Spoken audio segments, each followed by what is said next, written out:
Assalamualaikum warahmatullahi wabarakatuh. Perkenalkan, nama saya Azhara Fahmi Aras Putri dengan NIM 202107100020 dari kelas IPCOM ingin mempresentasikan tentang antisipasi perilaku kriminal di media sosial melalui metode community policing. Fenomena kriminalitas merupakan fenomena yang menarik perhatian pemerintah, para pejabat, polisi, para ahli, bahkan masyarakat umum. Program-program pencegahan dan solusi untuk menyelesaikan permasalahan kriminalitas telah banyak ditawarkan, namun tidak mudah mengatasi permasalahan ini. Berdasarkan data dari Badan Pusat Statistik, dijelaskan bahwa terjadi peningkatan tindak kriminalitas selama periode tahun 2013 sampai 2015. Jumlah kejadian kejahatan atau tindak kriminalitas di Indonesia berfluktuasi. Jumlah kejadian atau crime total pada tahun 2013 sebanyak 342.084 kasus, menurun menjadi sebanyak 325.317 kasus pada tahun 2014 dan meningkat lagi pada tahun 2015 menjadi 352.936 kasus. Maraknya kejahatan yang bermula dari media sosial juga terjadi pada kasus penipuan. Selain itu, pada tahun 2012 terjadi kasus bunuh diri seorang anak yang usianya masih sangat dini. Amanda Todd di Kanada. Amanda memilih mengakhiri hidupnya karena ia menjadi korban bullying di media sosial yang dikenal sebagai cyberbullying. Untuk membahas hal tersebut, maka perlu memahami faktor penyebab yang mempengaruhi perilaku kriminal. Dari hasil literatur dan beberapa penelitian dari buku dapat diketahui bahwa munculnya kriminalitas merupakan suatu proses yang sangat kompleks yang melibatkan sejumlah faktor. Salah satunya berawal dari media sosial. Terpaan media massa yang mengandung kekerasan oleh banyak ahli diyakini memiliki kontribusi dalam meningkatkan perilaku agresif. Saat ini salah satu jenis media massa yang memiliki pengaruh terhadap perilaku seseorang adalah media sosial.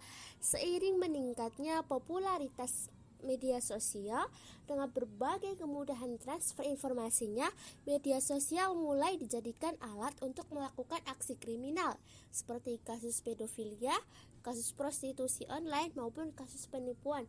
Oleh karena itu dibutuhkan solusi agar kejahatan di media sosial tidak terjadi, yaitu dengan cara pencegahan.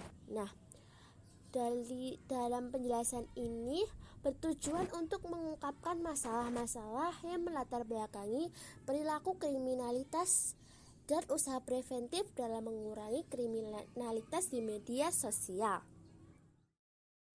Nah, penelitian ini merupakan penelitian kualitatif dengan tipe penelitian deskriptif argumentatif. Oke, untuk yang selanjutnya kita akan membahas di bagian kajian pustaka. Nah, di kajian pustaka ini ada 4 ya. Yang pertama itu adalah antisipasi, yang kedua itu kriminal, yang ketiga media sosial, dan yang keempat community policing. Yang pertama kita akan membahas tentang antisipasi. Antisipasi merupakan suatu tindakan awal yang dilakukan seseorang untuk menghadapi suatu keadaan yang belum jelas. Kemudian yang kedua kriminal. Pengertian kriminalitas menurut KBBI adalah hal yang bersifat kriminal atau perbuatan yang melanggar hukum pidana atau kejahatan. Nah, menurut Abdul Shani, kriminalitas merupakan suatu perbuatan yang dapat menimbulkan masalah-masalah dan keresahan bagi kehidupan di masyarakat. Selanjutnya media sosial. Nah, definisi media sosial yaitu suatu komunitas online untuk membagi informasi, ide, pendapat, pesan, dan video antar sesama penggunanya. Contoh dari media sosial yaitu Instagram, Facebook, YouTube, WhatsApp, dan masih banyak lagi. Yang selanjutnya, community policing. Konsep community policing merupakan usaha kerjasama antara polisi dan komunitas yang mengidentifikasi permasalahan dari pelanggaran dan kejahatan dengan melibatkan elemen dari masyarakat untuk mencari solusi dari permasalahan tersebut. Selanjutnya masuk ke bagian hasil dan pembahasan. Perilaku kriminal digolongkan ke dalam gangguan kepribadian sebab merupakan bentuk perilaku yang melawan kepentingan individu lain maupun masyarakat secara keseluruhan. Nah, ada faktor-faktor yang mempengaruhi perilaku kriminal. Yang pertama itu faktor genetis. Nah, faktor genetis itu adalah kecenderungan menjadi kriminal tersebut secara genetis disebabkan karena adanya kelebihan kromosom Y. Nah, secara biologis perilaku kriminal dapat disebabkan oleh kerusakan tertentu pada otak, lemah mental, dan perubahan atau kemunduran fungsi otak karena usia tua. Yang kedua itu faktor sosial yang berisiko, misalnya kemiskinan. Nah, hidup dalam kondisi kurangnya dukungan sosial, kurangnya sumber daya dan kurangnya kesempatan lazim membuat seseorang melakukan tindak kriminal. Yang selanjutnya ada faktor psikologis. Perilaku kriminal bisa disebabkan karena psikologisnya yang terganggu seperti stres dan depresi. Dan yang selanjutnya ada faktor dari belajar atau pengalaman dan situasional. Nah, menurut teori ini individu tidak dilahirkan dalam predisposisi kekerasan, namun akibat dari pengalaman sosialnya. Dengan kelebihan-kelebihan yang diberikan oleh sosial media juga memberikan dampak negatif bagi individu. Nah, penelitian yang dilakukan oleh Hinduja dan Pachin menemukan hubungan antara tindakan mengakses jejaring sosial dengan tindakan cyberbullying dan menunjukkan bahwa 9 dari 10 remaja menggunakan beberapa bentuk komunikasi online yang mengarah ke peningkatan peluang untuk menggunakan dan terkena bullying secara online. Dalam strategi atau cara melakukan pencegahan kejahatan, ada suatu konsep yang cukup menarik untuk disimak, yaitu konsep segitiga kejahatan. Konsep ini memandang kejahatan dari 3 sisi, yaitu pelaku, korban, dan lingkungan kejahatan.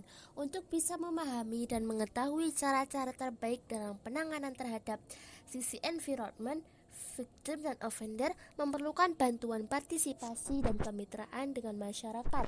Hal inilah tentunya yang menjadi dasar dari pelaksanaan problem oriented policing. Pencegahan kejahatan berbasis masyarakat dapat meliputi community policing, yaitu pendekatan kebijakan yang mempromosikan dan mendukung strategi untuk mengatasi masalah kejahatan melalui kemitraan polisi dengan masyarakat, dan Neighborhood Watch, yaitu sebuah strategi pencegahan masyarakat di mana kelompok-kelompok dalam masyarakat mengatur, mencegah, dan melaporkan kejahatan yang terjadi di lingkungan mereka. Nah, untuk mencegah kejahatan berbasis komunitas, kita juga harus memperhatikan beberapa hal. Yang pertama, petugas Babin Kamtibmas juga harus melibatkan masyarakat dalam menyelesaikan masalah dengan memperhatikan kepada akar-akar dari kejahatan itu sendiri. Yang kedua, keputusan yang diambil merupakan keputusan yang adil dengan tidak memihak kepada salah satu pihak yang bertikai. Dan selanjutnya, pencegahan kejahatan harus menjadi tolak ukur dalam penyelesaian masalah. Dan yang terakhir, faktor-faktor penyebab kondisi yang menimbulkan terjadinya kejahatan harus ditiadakan. Oke, yang selanjutnya kita akan membahas terkait dengan tindak kriminal yang biasanya terjadi di media sosial. Yang pertama yaitu ada kejahatan phishing. Nah, phishing adalah contoh cybercrime untuk melakukan penipuan dengan mengelabui korban. Nah, umumnya aksi kejahatan ini dilakukan melalui email maupun media sosial lain seperti mengirimi link palsu, membuat website bodong, dan sebagainya. Nah, tujuannya yaitu mencuri data penting dari korban seperti identitas diri, password, kode PIN, kode OTP pada akun-akun keuangan seperti mobile banking, internet banking, pay letter, dompet digital, dan sampai kartu kredit. Nah, hati-hati ya teman-teman. Yang kedua itu ada juga penipuan online. Nah, penipuan online atau penipuan digital yang saat ini itu makin banyak modusnya. Nah, salah satunya lewat media sosial seperti Instagram, Facebook, Twitter, dan lain-lain. Nah, penipuan melalui sosial media memiliki banyak bentuk. Ada jual beli yang menipu, hadiah yang tidak masuk akal. Nah, ada bahkan lewat penggalangan dana. Dan yang selanjutnya itu ada pemalsuan data. Nah, jenis kejahatan cybercrime Indonesia salah satunya adalah data forgery atau pemalsuan data. Nah, ada kejahatan dengan memalsukan data atau dokumen penting melalui internet. Nah, biasanya kejahatan ini menyasar pada dokumen penting milik e-commerce atau penyedia situs belanja online. Nah, seolah-olah terjadi salah ketik yang merugikan pengguna atau masyarakat. Yang selanjutnya itu kejahatan konten ilegal.